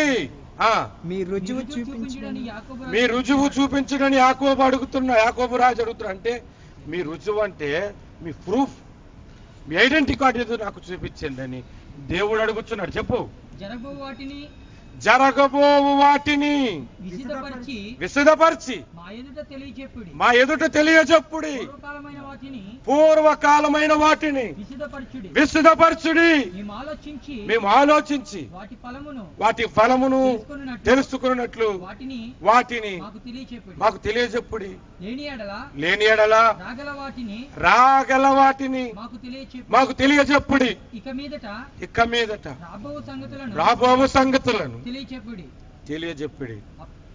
అప్పుడు మీరు దేవతలని నేను ఒప్పుకుంటా అని దేవుడు అంటుంది. అంటే ఇప్పుడు ప్రవచనాలు ఎవరు చెప్తారు? దేవుడు తప్ప ఎవరు చెప్పరు. దేవుడే ఎవరిని పిలుస్తాడు తెలుసా? దేవుళ్ళని ప్రకటించుకుంటున్న వాళ్ళందరినీ పిలిచాడు. రండి రండి, వ్యాజ్యం ఆడుకుందాం. జరగబోయేవి చెప్పు, జరిగినవి చెప్పు, నీ రుజువేంటో నాకు చూపించు. జరిగేది చెప్పినా, జరిగిపోయినవి చెప్పినా నీవు దేవతవని, దేవుడు అని నేనే ఒప్పుకుంటాను అని అన్నాడు. ఇప్పుడు ప్రవచనం ఎవరు చెప్పాలి? దేవుడు తప్ప మనుషులు చెప్పాలి. ఆ దేవుని ఆత్మ ఒక మనిషి మీదకి వచ్చినప్పుడు ఆ ప్రవచనం ఎవరు చెప్తారు? దేవుడు చెప్తాడు. హల్లెలూయా. యేసు ప్రభు గురించి ఎంత చక్కగా చెప్పాడు తెలుసా? కన్యక గర్భవతి అయి కుమారుని కనును. ఎగ్జాక్ట్లీ అలాగే జరిగింది. యేసు ప్రభు పుట్టబోతున్న దేశము, ఊరు, గ్రామం కూడా బైబిల్లో చెప్పారు. యూదా దేశమందు బెత్లెహేము స్వల్ప గ్రామమైన అందులో నుంచి రక్షకుడు వచ్చినని మీకా ప్రవక్త ప్రవచించాడు. హల్లెలూయా. యాకోబులో నక్షత్రం ఉదయించినని బిలాము ప్రవచించాడు. ఎప్పుడో జరగవలసినవి వాళ్ళు ఎలా ప్రకటించారు? దేవుని ఆత్మ వలన. హల్లెలూయా. మనం ప్రకటించలేము. కొంతమంది వారి సొంత తెలివితేటల్లో ఏదైనా అనొచ్చు. ఎలా అనొచ్చు తెలుసా? ప్రవచనాల గురించి నేను చెప్తాను. సాధారణంగా ప్రతి మనిషికి 190 మందికి నడుము నొప్పులు ఉంటాయి. మీకు తెలుసో తెలియదు, నన్ను అడిగితే నేను చెప్తాను. మరి ఎవరి దగ్గర వేసిన పర్లేదు కానీ వేసాను నా దగ్గర అసలు వేయకూడదు. లడ్డు సాధారణంగా ఉంటాయి. నడుము నొప్పి కలిగిన వారు ఇక్కడ ఉన్నారు అని అంటే చాలా మంది లేస్తారు. ఇప్పుడు నేను చెప్తే ఇక్కడ లేరు, చాలా మంది లేస్తారు. తెలివిగా మాట్లాడడం అన్నమాట. కుమార్ అని ఒక వ్యక్తి ఉన్నాడంటే కుమార్ చాలా మంది ఉంటారు. దానికి ముందు పేరు రాజ్ కుమారా, ఏ కుమార్? కొంతమంది దొంగ తెలివితేటలు అన్నమాట. వారికి నేను ప్రవచనం చెప్పకపోయినను వారు ప్రవచించెదరు. నేను చెప్పగలను తెలుసా? సముద్రంలోకి వెళ్ళి చూడండి, చేపలు ఉంటాయి. ఇక్కడ ఉండి చెప్తున్నాను. ఇలా ఉన్నాయి ఇది ప్రవచనాలు. ఎందుకంటే సముద్రంలో చేపలు ఉన్నా మాకు తెలియదు. అది అలాంటి ప్రవచనాలు కాదు నువ్వు చెప్పవలసింది. ఏమని చెప్పాలంటే, నాకు ఒక స్త్రీ చెప్పింది ప్రవచనం. ఫోన్లో మాట్లాడాను, ఇండియాకి గుంటూరు జిల్లాకి ఫోన్ చేసి మాట్లాడితే ఆమె ఏమని చెప్పిందంటే, బాబు నువ్వెవరో నాకు తెలియదు, మీ నాన్నగారి సొమ్మును కొంతమంది పట్టుకొని వెళ్ళిపోయారు. ఆ డబ్బుల గురించి నువ్వు ప్రార్థన చేసి ఇంకెవరని వదిలేసావు, ఆ డబ్బులను దేవుడు తెస్తున్నాడు అని చెప్పి. మా నాన్నగారు డబ్బులు ఇచ్చిన తర్వాత మా నాన్నగారు చనిపోయి 10 ఏళ్లకి ఆ డబ్బులు పట్టుకొని వచ్చి ఆమె ఇచ్చేసింది. దేవునికి స్తోత్రం కలుగుతుంది. ఆమె ఎక్కడుందో మాకు తెలియదు, ఇచ్చేసింది. ప్రవచనం అంటే అలా ఉండాలి. నైజీరియాలో టీవీ జాస్వా గారు లాస్ట్ ఇయర్ చెప్పారు ప్రవచనం. నెక్స్ట్ ఇయర్లో ఒక బ్రాండ్ న్యూ ఫ్లైట్ మిస్సింగ్ అయిపోతుంది ఏషియా కంట్రీలో నుంచి. Over 200 people passengers are there అని చెప్పి 200 మంది ప్యాసింజర్స్ ఉంటాడని అంత కరెక్ట్గా చెప్పారు. అది జరిగిందా లేదా? జరిగిందా లేదా? దేవుడు బయలుపరిస్తే తప్ప ఏ మనుషుడు చెప్పలేడు. హల్లెలూయా, హల్లెలూయా. అందుకని ప్రభువా ప్రవచనాలు చెప్పాలని ఆశ మనకుంటే కాదు, దేవుడు ఇస్తేనే మాట్లాడాలి. లేకపోతే నోరు మూసుకుని ఊరుకుని నేను ఏదో చెప్పాలంటే ఈలో సైతాను రేపే ఒకటి చెప్తాడు, నడుము చెప్పి అందరూ ఉంటుంది కదా. అది అందరికీ ఉంటుంది, నాకు తెలీదా? మనకు తెలీదు. ఇలాంటి గోటాలు ఏంటంటే ఇంకా పెద్ద పెద్ద గోటాలు అంటే ముసలోళ్ళు కూడా వస్తారు. అందరికీ నడుము నొప్పులే, కీళ్ళ నొప్పులు కూడా ఉంటాయి. ఎంతమంది లేరు. హల్లెలూయా. కాబట్టి నేను చెప్తున్న మాటల మీద మీరు శ్రద్ధ కలిగి ఉండండి. ఒకసారి దేవుని అభిషేకం వస్తే ఆ వ్యక్తి జీవితంలో ఎలా ఉంటుందన్న విషయాలు మీకు చెప్పారు. ఇప్పుడు అభిషేకంలో ఉన్నటువంటి ఒక క్వాలిటీ చెబుతాను వినండి. అభిషేకము నరేష్ మీదకి, జాన్ మార్క్ మీదకి, ఆనంద్ మీదకి వచ్చింది. దేవుని అభిషేకం ఇతని మీదకి వచ్చిందని ఇతను వాక్యం చెప్పాలనే లేదు. ఆయనకి ఇచ్చిన అభిషేకంలో ఒక్క స్వస్థత వరం గురించే దేవుడు ఇచ్చి ఉండొచ్చు. ఆ స్వస్థత తప్ప దేనికి పనికిరాడు. నేను చెప్తున్నాను, నేర్చుకోండి పాఠాన్ని. కొంతమందికి జ్ఞానముగా వాక్యమును ప్రకటించే అభిషేకం ఇస్తాడు. అది ఆ విషయంలోనే వాళ్ళ దగ్గర హీలింగ్స్ తొందరగా జరగవు. కొంతమందికి భాషలు మాట్లాడే వరం ఉంటుంది, ఎంతైనా మాట్లాడతారు కానీ ఏం ఉండదు. ఇంకా కొంతమందికి అన్ని గిఫ్ట్లు కలిపి ఉంటాయి. అపోస్తలుడైన పౌలుకున్నట్టు.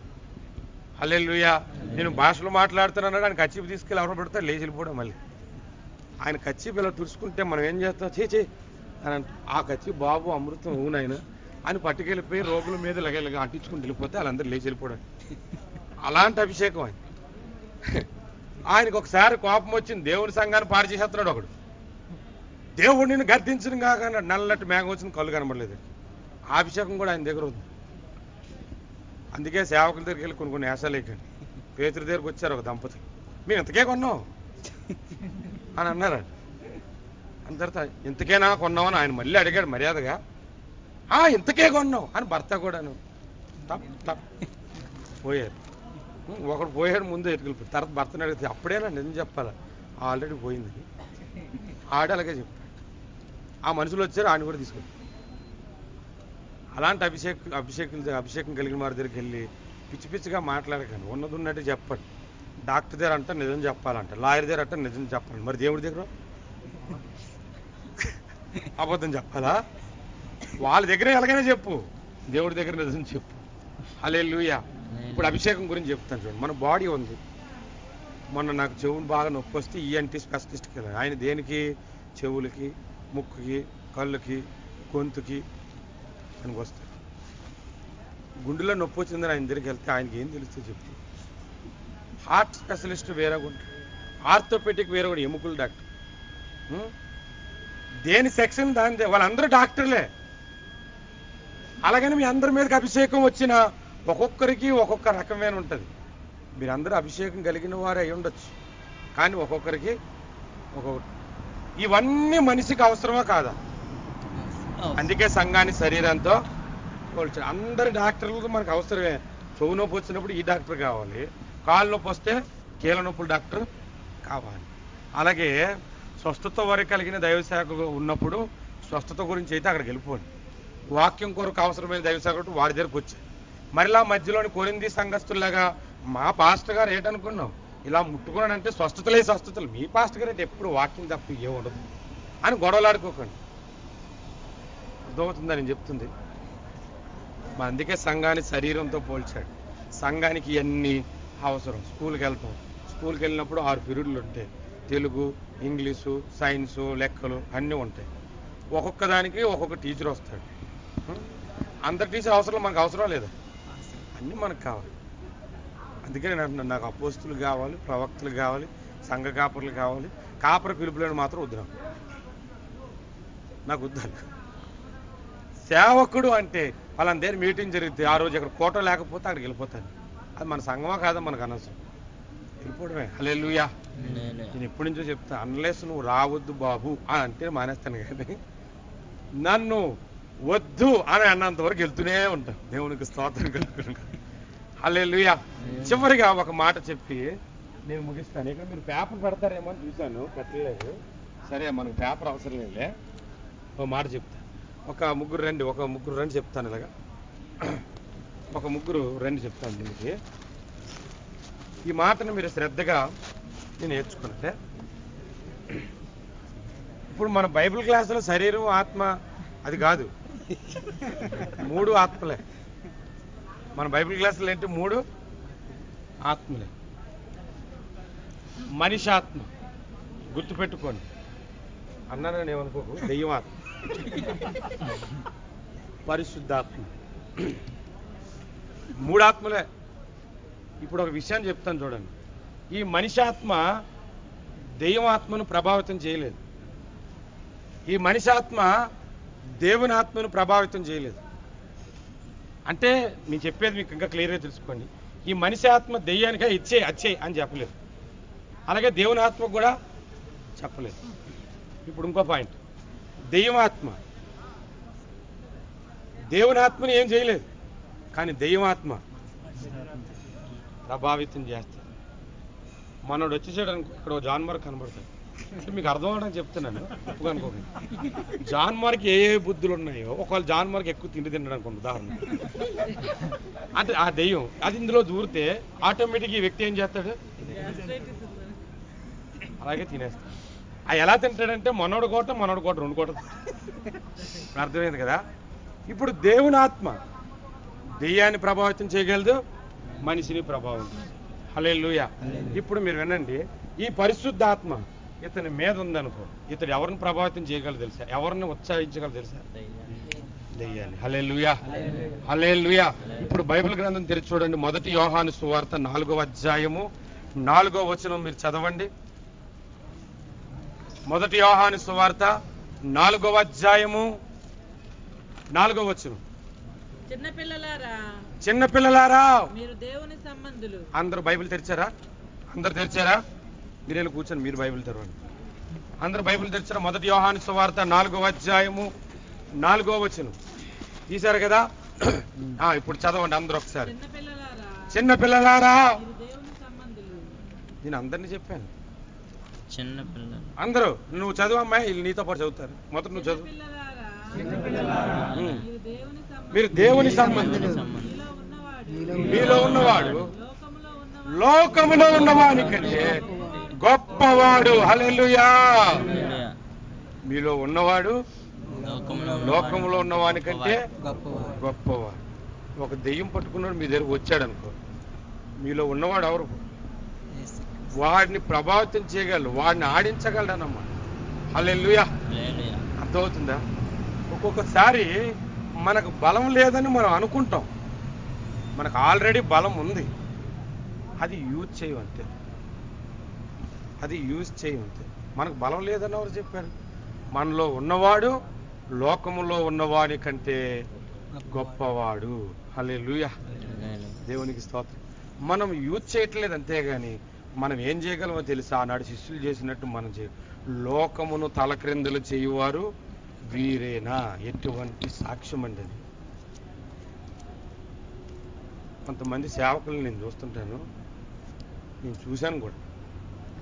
దెయ్యం పట్టినామని తెస్తే సేవకుడే ముందు భయపడిపోతుంది తెలుసా? ఒకవేళ వదిలి వెళ్ళకపోతే అన్న ఆలోచన. అసలు ఆ డౌట్ ఎందుకు వచ్చింది? నువ్వు వదలకొడితే వెళ్తాది, నాకు తెలుసు. నీలో ఉన్నవాడు వదలకూడదు. అర్థమవుతుందా? నేను కొల్లిపారలో ఉండేటప్పుడు బస్ స్టాప్లో నిల్చుంటే ఒక వ్యక్తి సైకిల్ తొక్కుని వస్తున్నాడు స్పీడ్గా. ఆ సైకిల్ ఆ ఆఫీసు అనమాట తొక్కడం. మనం చూస్తున్నాను, పడిపోతాడేమో అనుకుంటున్నాను మనసులో. చిన్నగా వచ్చి నా ముందు పడిపోయిన తర్వాత దగ్గరికి అందరూ వచ్చి లేపితే నేను కూడా లేపాను. నేను మీ గురించి వచ్చాను, నా గురించి వచ్చావా అని నేను ఆశ్చర్యపడి. ఆ వ్యక్తి ఎవరో నాకు తెలియదు. మా వదిన గారికి దెయ్యం పట్టిందండి, మీరు ఇక్కడ ప్రార్థన చేస్తారని విన్నాను, రండి అని అన్నారు. వెళ్ళాను ప్రార్థన చేయటానికి. వెళ్ళిన తర్వాత ఆయన వాళ్ళ ఇంటికి దడి ఉంది, ఇదే ఇల్లు అని చూపించాడు. మీరు ఇక్కడ లోపల కూర్చోండి, నేను వచ్చేద్దానని సైకిల్ వేసుకుని వెళ్ళిపోయాను.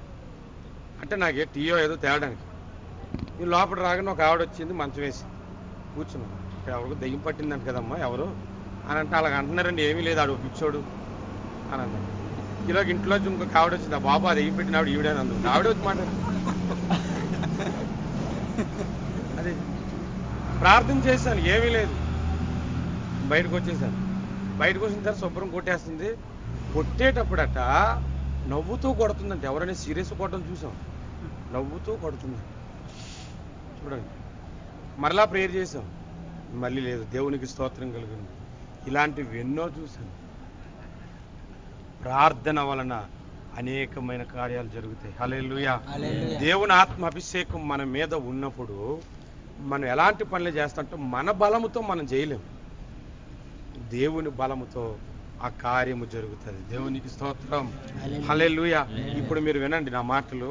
ఒకరి మీద దేవుని అభిషేకం ఉండేటప్పుడు ఒకరికి స్వస్థత అవసరమైతే ఆ రోజు నువ్వు ప్రార్థించే ప్రార్థన నీ విశ్వాసము అభిషేకమును ఆధారం చేసుకుని ఆ వ్యక్తి జీవితంలో కార్యం జరుగుతుంది. ఈ అభిషేకం మనందరికీ దేవుడు ఇవ్వాలని కోరుకుంటున్నాడు. హల్లెలూయా. అయితే ఈ అభిషేకం పొందుకొనుట ఎలా, దీని గురించి వచ్చే వారం మనం మాట్లాడుకుందాం.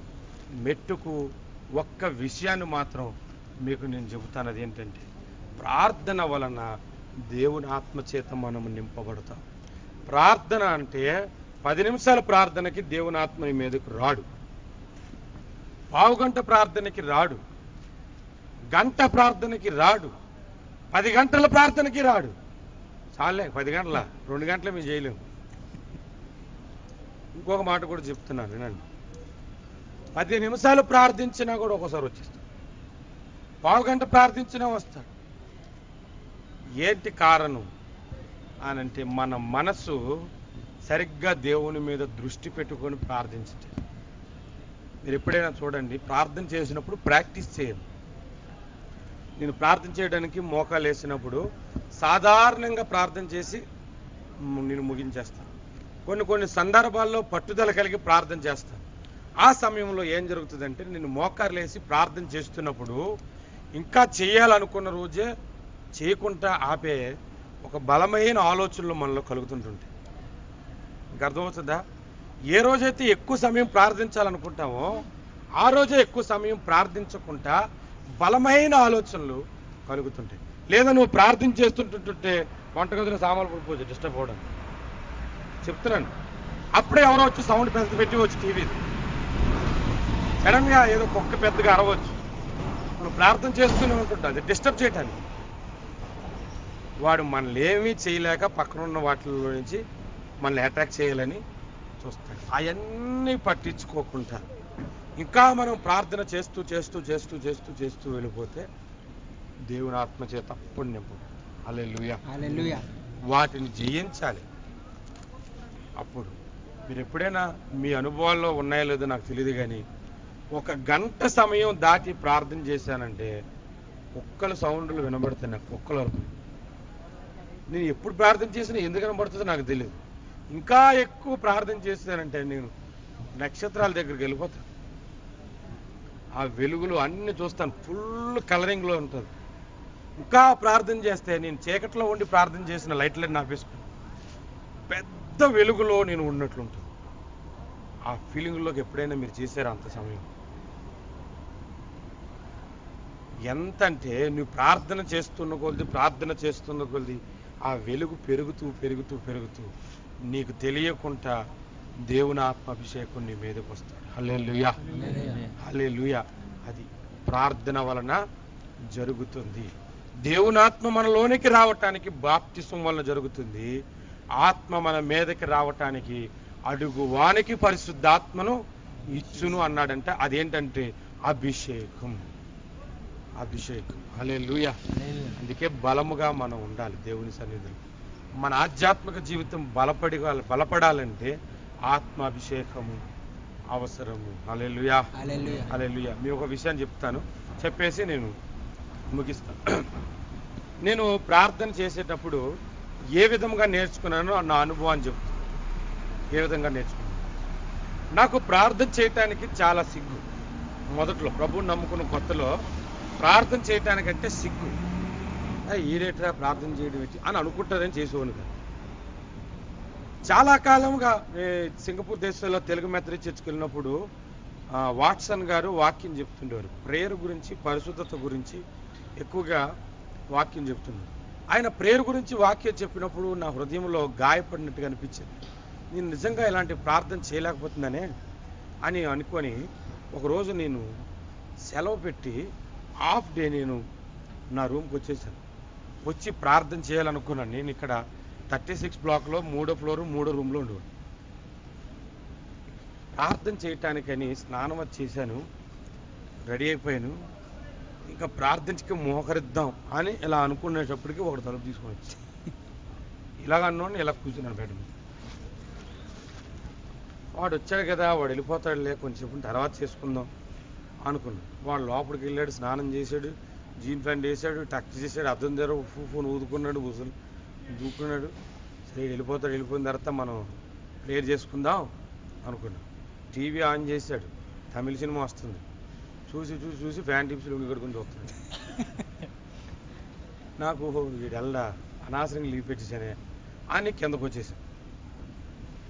నేను కిందకు వచ్చి 50 సెంట్ వేసి కాఫీ తీసుకొని తాగుతూ దేవుడు ఒక ఆలోచన ఇచ్చాడు నాకు. ఏంటంటే ఒకానొక సమయంలో ఈ రోడ్డు మీద వెళ్ళినప్పుడు ఎవరైనా తగులుకెళ్తే మా ఫ్రెండ్స్ 10 మంది ఉంటారు కదా, ఏమంటే మరి అడుగుంటారని వెంటనే అలా తిరిగి వెళ్ళిపోయి ఆయన పెట్టుకొని లాగేసి జంక్షన్లో చెడామెడ తిట్టేసి పెద్ద పెద్ద సిగ్గు లేకుండా కేకలేసేసి వాళ్ళు ఎవడనుకున్నాడు మా ఊరికి వచ్చి మా వీధికి వచ్చి మాట్లాడుతున్నాం అని అలాంటి పనులు చేయడానికి సిగ్గుపడని నేను ప్రార్థన చేయడానికి ఎందుకు సిగ్గుపడాలి అనిపించింది. ధైర్యంగా గదిలోనికి ఎలా వెళ్ళిన తర్వాత స్టిప్పుకి వెళ్ళి తలుపు తీసి ఆడ టీవీ చూస్తున్నాడు, మోకాళ్ళు వేసాను, ప్రార్థన చేసి చేసి చేసి చేసి చేసి దేవుని ఆత్మచేత నింపబడి ఎంత ఏడ్చాను. ఆ రోజు మనస్ఫూర్తిగా ప్రార్థన చేశాను. హల్లెలూయా. నా ప్రార్థన బలం ఎటువంటిదో తెలుసా? నా పక్కన ఉన్న తాతారావు కూడా అంటించాను. ఎలా అంటించానంటే ఒకరోజు నేను డ్యూటీలో ఉన్నా, నాకు ఫోన్ చేశాడు, అన్నా రూమ్లోని బ్లూ ఫిలిమ్స్ వేస్తున్నారన్నా, ప్రార్థన చేయడానికి అవ్వట్లేదు అన్నాడు. నన్ను వాళ్ళ వైపు తిరగకుంటే ఇటువైపు తిరిగి చేసుకోరా అని అన్నాను. ఇటువైపు తిరిగితే వాళ్ళు సౌండ్ పెడుతున్నారని. అయితే వాళ్ళకి చెప్పు అన్నాను. వీళ్ళు చెప్పాడు, అదే ఒక సౌండ్ తగ్గించని చూసుకుని ఏదో సైలెంట్గా చూసుకోండి, ఆ సౌండ్ పెట్టక అని చెప్పాడు. వచ్చి ప్రార్థన చేసుకుంటున్నాడు. ఇంకోటి అన్నాడు, పెట్టే పెట్టే పెట్టే ఆడితే మనకి పెట్టే పెట్టే పెట్టే అన్నాడు. ఇంకా సౌండ్ పెట్టేశాడు. పెట్టేస్తుంటే మనోడు ప్రార్థన చేయలేక బయటకు వచ్చేసి ఫోన్ చేశాడు నాకు. చేస్తే అన్నాను టీవీ ముందుకు వెళ్ళి ప్రార్థన చేశాను చెప్పి టీవీ ముందుకు వెళ్ళి ప్రార్థన చేశాను అంటే మనోడు వెళ్ళాడు. అందరు సీరియస్గా చూస్తున్నారు, మోకాళ్ళు వేసి హల్లెలూయా హల్లెలూయా హల్లెలూయా టీవీ ఆఫీస్ అవడం వెళ్ళిపోతున్నాడు. ఆ రోజు నుంచి సినిమా వేస్తే చాలు మనోడు హల్లెలూయా అని బయటికి ప్రేర్ చేయడు. అప్పుడు వాళ్ళు వచ్చారు, కొద్దిగా నెమ్మదిగా చేసుకోరా అని. మనం ప్రార్థన చేస్తే ఎదుటి భయపడిపోవాలి, అలాగే ఉండాలి మన ప్రార్థన జీవితం. హల్లెలూయా. ప్రార్థనలో ఎక్కువ సమయం మనం ఎప్పుడైతే గడుపుతామో దేవుని ఆత్మ చేత అంతగా నింపబడతాము, అంతగా నింపబడతావు. ప్రార్థన లేకుండా దేవుని ఆత్మ నీ మీదకు రాడు. ప్రార్థనలో మన పాపములు ఒప్పుకోనుకుంటా దేవుని ఆత్మ నీ మీదకు రాడు. దినము మనం ప్రతి తప్పును ఒప్పుకుంటూ ఇంకా ఎక్కువగా నింపమని ప్రభువుని అడుగుతున్నప్పుడే దేవుడు ఎక్కువగా నిన్ను నింపుతూ ఉంటాడు. హల్లెలూయా, హల్లెలూయా. నేను చెప్పాను కదా, పిఎం శామ్యూల్ గారు ప్రార్థన చేసి ఆయన రోడ్డు మీద నడుచుకెళ్తుంటే పరిగెత్తుకుంటూ ఆయన మీద పడుకున్నాడు, దెయ్యాలు పట్టుకున్నాడు. అటువంటి ప్రార్థనాపరుడు. అందరూ లేచి నిల్చొని కొద్ది సమయం ప్రార్థన చేద్దాం, స్తుతులతో ప్రార్థనలు చేద్దాం, పాటలు పాడుతూ ప్రార్థన చేద్దాం. దేవుడిని అడుగుదాం, ప్రభువా నీ ఆత్మ అభిషేకము నాకు కావాలి నాయన, నీ ఆత్మ బలము నాకు కావాలి తండ్రి, నీ ఆత్మ చేత నన్ను అభిషేకించండి అని ప్రార్థన చేద్దాం. హల్లెలూయా, హల్లెలూయా, హల్లెలూయా, హల్లెలూయా, హల్లెలూయా, హల్లెలూయా, హల్లెలూయా, హల్లెలూయా, హల్లెలూయా, హల్లెలూయా, హల్లెలూయా, హల్లెలూయా, హల్లెలూయా, హల్లెలూయా, హల్లెలూయా. ప్రార్థన చేద్దాం, స్తుతులు చెల్లిద్దాం, స్తోత్రాలు చెల్లిద్దాం. మేడగది మీద వాళ్ళు ప్రార్థనే కాదు, కంటిన్యూగా స్తుతి చేశారు కూడా. స్తుతి చేస్తూ పాటలు పాడారు, పాటలు పాడుతూ ప్రార్థన చేశారు, ప్రార్థన చేస్తూ దేవుని మాటలు ప్రవచిస్తున్నారు. అప్పుడు దేవుని ఆత్మ వారి మీదకి వచ్చినట్టుగా మనం బైబిల్లో చూస్తున్నాం. ప్రార్థన చేద్దాం. హల్లెలూయా, హల్లెలూయా, హల్లెలూయా.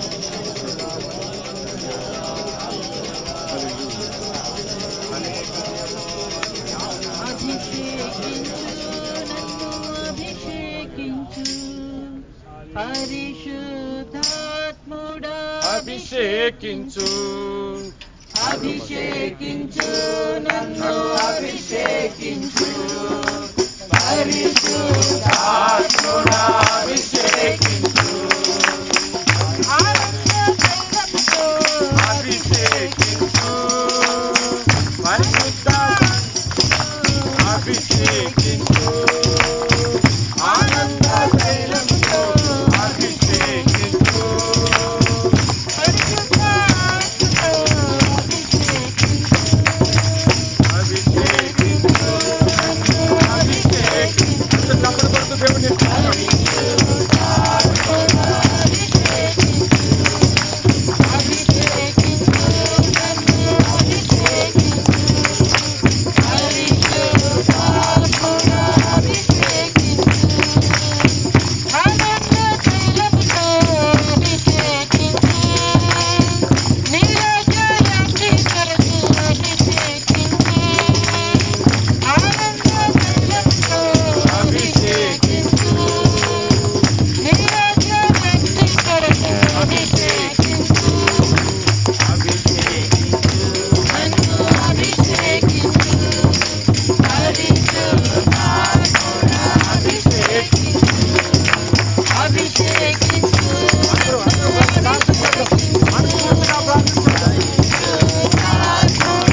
దేవా మీకు స్తోత్రాలు, దేవా మీకు స్తోత్రాలు.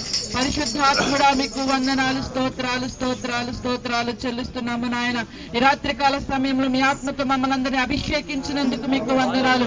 పరిశుద్ధాత్మ దేవుడా మీరు మా మీదకి దిగి వచ్చినందుకు మీకు కృతజ్ఞతాస్తుతులు చెల్లిస్తున్నాము నాయన. అయా ఇదిగో ఈ దినము మొదలుకొని మా ప్రభా, అయా ఇదిగో మీరు మా మీద ఉంచిన అభిషేకమును బట్టి నాయన, అయా ఇదిగో తండ్రి నాయన ఈ లోకమును తలకిందుగా చేసేవారిగా మమ్మల్ని ఉంచమని నాయన ప్రార్థిస్తున్నాము ప్రభా. అయా ఇదిగో తండ్రి ఈ లోకములో మంచి సాక్షులముగా మేము ఉండటానికి కృప చూపండి అయా. స్వస్థతలను ఆయన అయా ఇదిగో వాక్యము ప్రకటించటానికి ప్రభా, మీ నామము ప్రకటించటానికి నాయన, అయా ఇదిగో తండ్రి మీ ఆత్మ అభిషేకముతో నాయన మమ్మల్ని నింపి నడిపించమని ప్రార్థిస్తున్నాము ప్రభా. దేవా మీకు వందనాలు, స్తోత్రాలు నాయన. అడుగు వారికి మరి నిశ్చయముగా నాయన మీ ఆత్మను అనుగ్రహిస్తానని వాగ్దానము చేసిన దేవుడవు ప్రభా. వాగ్దానము చేసిన మీరు ఎంతైనా నమ్మదగిన దేవుడవు కనుక ఈ రాత్రికాల సమయంలో ప్రభా మమ్మల్ని అందరినీ మీ హస్తములకు అప్పగించుకొని చిన్నాము అయా. ఇదిగో తండ్రి నాయన మీ పరిశుద్ధాత్మ అభిషేకమును మా మీద కుమరించండి ప్రభా. ఇది మొదలుకొని నాయన, అయా ఇదిగో తండ్రి నాయన ఇది మొదలుకొని ప్రభా మీ ఆత్మ వసులమై ప్రభా నాయన ఈ లోకములో తండ్రి నాయన మీకు మంచి సాక్షులముగా మేము ఉండటానికి కృప చూపండి ప్రభా. ఎక్కడికి వెళ్ళినప్పటికీ కూడా తండ్రి నాయన, అయా ఇదిగో మీ పక్షముగా తండ్రి నాయన ఇదిగో మిమ్మల్ని ప్రకటించే వారిగా మమ్మల్ని ఉంచమని ప్రార్థిస్తున్నాం దేవా. మీకు వందనాలు, స్తోత్రాలు నాయన. ఇదిగో తండ్రి మరి ఒక మారు మమ్మల్ని అందరినీ పాదాల చెంతకు తీసుకొస్తున్నాము ప్రభా. అయా మీరు మా మీద ఉంచిన అభిషేకము నాయన రోజు రోజుకు తరిగిపోకుండా ప్రభా, అయా దిన దినము నూతన తైలముతో ప్రభా నాయన, అయా నూతన అభిషేకముతో తండ్రి నాయన, అయా ఇదిగో తండ్రి మీ సన్నిధిలో మేము ఎదగటానికి మీరు కృప చూపండి ప్రభా. దేవా మీకు వందనాలు, స్తోత్రాలు. మమ్మల్ని అందరినీ రాత్రికాల సమయంలో మీ చేతులకు అప్పగించుకుంటూ సమస్త మహిమ ఘనత ప్రభావములు మీకే ఆరోపిస్తూ యేసుక్రీస్తు వారి పరిశుద్ధమైన నామములో అడిగి వేడుకొనుచున్నాము మా ప్రియ పరలోకపు తండ్రి. అలాగే కళ్ళు మూసుకుని దేవుని ఆత్మ చేత మనం నింపబడాలి అంటే మీరు ఏదైనా ఫీలింగ్ లోకి వెళ్ళాలని నేను చెప్పట్లేదు. వాస్తవంగా నువ్వు ఉన్నట్టుగానే దేవుని ఆత్మను పొందుకోగలుగుతావు. నువ్వు పొందుకున్న వెంటనే పడిపోవడమే పరిశుద్ధాత్మ పొందుకోవడం కూడా నువ్వు ఎప్పుడు అనుకోవద్దు. పరిశుద్ధాత్మను పొందుకున్నప్పుడు కొంతమంది పడిపోతారనేది వాస్తవమే, కొంతమంది పడిపోరు, అయినా వారి మీదకి అభిషేకం వస్తుంది. నమ్ముదాం. ఈ రోజు నుంచి మీలో నివసిస్తున్నవాడు లోకములో ఉన్నవాని కంటే గొప్పవాడు. దెయ్యము ఎన్ని ఆలోచనలు తీసుకొచ్చినా వాటిని జయించే శక్తి కలిగిన వాడు నీలో ఉన్నాడు. వాటిని జయించే శక్తి కలిగిన వాడు నీలో నాలో ఉన్నాడు. ఫెయిత్ యూజ్ చేద్దాం, పరిశుద్ధాత్మ దేవుడు పనిచేస్తాం. నమ్మకముతో దేవుని మాటలు పలుకుదాం, దేవుని కార్యాలు చేస్తాడు. నువ్వు ప్రార్థన చేస్తే స్వస్థతలు జరుగుతాయి. నువ్వు ప్రార్థన చేస్తే అద్భుతం జరుగుతుంది. నువ్వు ప్రార్థన చేస్తే గవర్నమెంట్ మారిపోవాలంటే మారిపోతుంది. అలాంటి పరిస్థితుల్లోనికి, అలాంటి ప్రార్థన అనుభవంలోనికి ఈ దినము నుంచి మీరు ప్రాక్టీస్ చేయండి. అనుక్షణం ప్రార్థించడానికి చేయండి. మీరు డ్యూటీలో ఉన్న, టీ టైంలో, భోజనం టైంలో, ప్రతి సమయమందు ప్రభువుని స్తుతిస్తూ ప్రార్థించడానికి చేయండి. చివరిగా ఒక మాట చెబుతున్నాను. నేను ఒకానొక సమయంలో బాడీ బిల్డింగ్ చేస్తున్న సమయాల్లో కనీసం 2 గంటల సమయం జిమ్లో ఉండేవాడు. కరాటే క్లాస్కి వెళ్తే 2 గంటలు ప్రాక్టీస్ చేసేవాడు. ఒకరోజు ప్రభు నాతో మాట్లాడాడు, నీ శరీరం కొరకే నువ్వు అన్ని గంటలు ఖర్చు పెట్టావు కదా, మరి ప్రార్థన కొరకు ఎన్ని గంటలు ఖర్చు పెడుతున్నావని. ఆ రోజు నుంచి నాకు అవకాశం దొరికినప్పుడల్లా ఉపవాసాలు ఉండి ప్రార్థించడం అలవాటు చేసుకున్నాను. దేవుని ఆత్మచేత నింపబడ్డాను. దేవుడు అనేకమైన విషయాలు నాకు బయలుపరిచాడు. అలాంటి అనుభవాలు, రకరకాలైనటువంటి అనుభవాలతో దేవుడి దినమందు నుంచి మిమ్మల్ని వాడుకోవాలనే ఉద్దేశంతో ఈ యొక్క వర్తమానాన్ని దేవుడు మీ మధ్యకు తీసుకొచ్చాడు. ఈ రోజు నుంచే ప్రార్థన జీవితం, అధిక సమయం ప్రార్థించడానికి ప్రయత్నించండి. దేవుని ఆత్మ మీ మీద ఉంది. హల్లెలూయా. యేసు రక్తం చేయం, యేసు రక్తం చేయం, శివ రక్తము సంపూర్ణ విజయం, అపవాది క్రియలకు అనంత నాశనం కలుగునుగా. ఆమేన్. మన తండ్రి అయిన ప్రేమ, దేవుని కృప, పరిశుద్ధాత్మ అన్యోన్య సహవాసం ఇప్పుడు ఎల్లప్పుడూ సెల్ గ్రూపును, ప్రతి సెల్ గ్రూపును, ప్రతి సంఘమునకును, మా సంఘమునకును తోడుండి నడిపించును గాక. ఆమేన్. ఆమేన్. ఆమేన్. ఒకరినొకరు పలకరించుకొని వెళ్దాం. ఎవరైనా ప్రార్థన అవుతుంటే ముందుకు రండి. క్లుప్తంగా ప్రార్థన